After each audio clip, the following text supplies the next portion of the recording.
In Deadlock, souls play a vital role, functioning as both currency and experience points for heroes. Players gather souls through various actions such as shooting soul orbs released when specific entities are killed, last hitting enemy minions or troopers, defeating guardians or walkers, and discovering unsecured souls in boxes or crates. While unsecured souls are instantly added to players' totals, they can be dropped upon death, allowing other players to collect them. This is Stuck Films, and today we're going to be talking about everything you need to know about souls in Deadlock. And of course, if you're new here or find yourself coming back on a regular and you aren't already subscribed, why not? You're coming back anyways. Like the video if you like it, and let's get started. Starting with the soul orb. Getting started with soul orbs, not all defeated targets automatically grant souls to the killer. Instead, many release souls into the form of soul orbs. These orbs that you can see on screen can be claimed by attacking them with either a melee or a ranged attack, rewarding the souls to the attacker. If left untouched, the souls are automatically awarded to the killer after approximately 3 seconds. However, opposing players can contest these souls by attacking the soul orb themselves, claiming the souls and denying it to the original killer. You could also say that there's 2 ways to break up soul orbs, one being a classification as local orbs, and the second one being global orbs. The local orb category grants soul orbs to the killer/attacker and are shared with nearby allies. You can see this quite easily when you're in a duo lane. Most of these come from eliminating enemy minions or even players. The global orbs are soul orbs that go to the entire team, and usually the person that got the last hit will get a boost in souls. These are earned from completing major objectives such as destroying the guardians, walkers, as well as turning in the soul urn. Now in the last patch on September 26, they added that first blood kills will grant you additional souls, but you also probably didn't know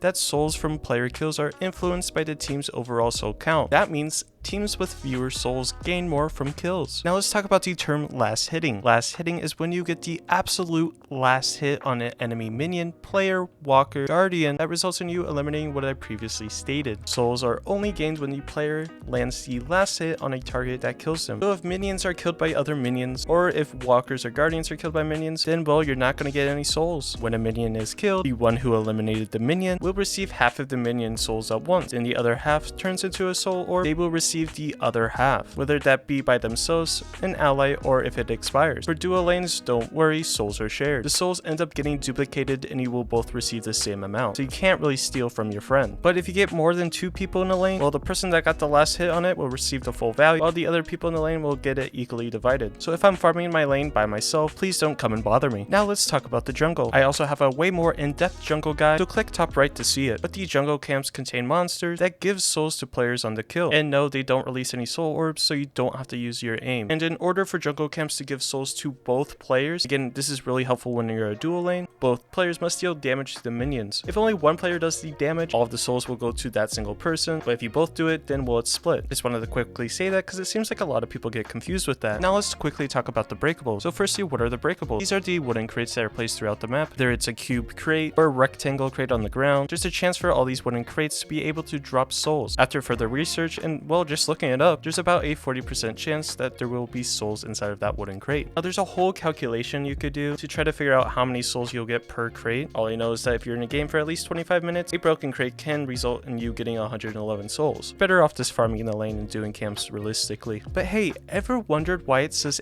unsecured souls next to your soul count at the bottom left? Well, souls earned from killing the jungle camps are unsecured. These are the souls that will be dropped in death and may be collected by any player. These quote-unquote unsecured souls are converted into secured souls at a standard rate, meaning they will no longer be dropped in death. And the calculation is 1 soul per second per 100 secured souls. Did that make sense? So well, for example, 500 unsecured souls is converted at 5 souls a second. Hopefully that makes a little more sense. Ever wondered how these soul values are calculated throughout the game? But well, here it is. At the beginning of the game, the minions in a lane have a total soul value of 75. But if you remember what I previously said, on the last hit of a minion, you will get half of that number. For example, you'll get like 32 souls, then you'll get the other half when shooting the soul orb. On these small jungle camps, I believe you get 44 souls per little monster or whatever. Then for the medium camps, it's 88 per minion. The large ones will give you 220. The center sacrifice will give you a total of 330 souls. Soul urn will give you 2,500 souls. That goes up 100 souls per minute. The guardian has a flat soul value of 275, and the walkers also have a flat net value of 700. The base crates will give you 36 souls. All these numbers increase as time in the match goes on. So with minions, at 10 minutes they're at 104 souls, 20 minutes they're at 118, 30 minutes they're at 133, 40 minutes they're at 147, then 50 minutes is 162. For these small jungle camps, at 10 minutes they're 49, 20 minutes they're at 54, 30 minutes they're at 59 souls, 40 minutes they're at 65, 50 minutes they're at 70 souls. Then for the medium jungle camps, 10 minutes is 98 souls, 20 minutes is 108 souls, 30 minutes is 118 souls, 40 minutes is 130, 50 minutes is 140. Then for the large camp, at 10 minutes is 246 souls, 20 minutes is 273, 30 minutes is 299, 40 minutes is 328, 15 minutes is 352. You can kind of start to see the trend with all of these. Now the sinner sacrifice, at 10 minutes it gives you 369, a pretty funny number. 20 minutes 409, 30 minutes 449 souls, 40 minutes 488, 50 minutes is 528. Now the soul earn at 10 minutes is 3,500, 20 minutes is 4,500, 30 minutes is 5,500, 40 minutes is 6,500, then at 50 minutes it's 7,500. Now at the later stages of the game, the soul earn is really good to run as those souls are split amongst your team, so it aids greatly if you have a really prolonged game. But anyways, that was everything you needed to know about the souls and Deadlock. Hopefully this video helped you out a little bit, or you just like the content in general. I hope you have a great day. Thanks for watching, and thank you Deadlock Wiki.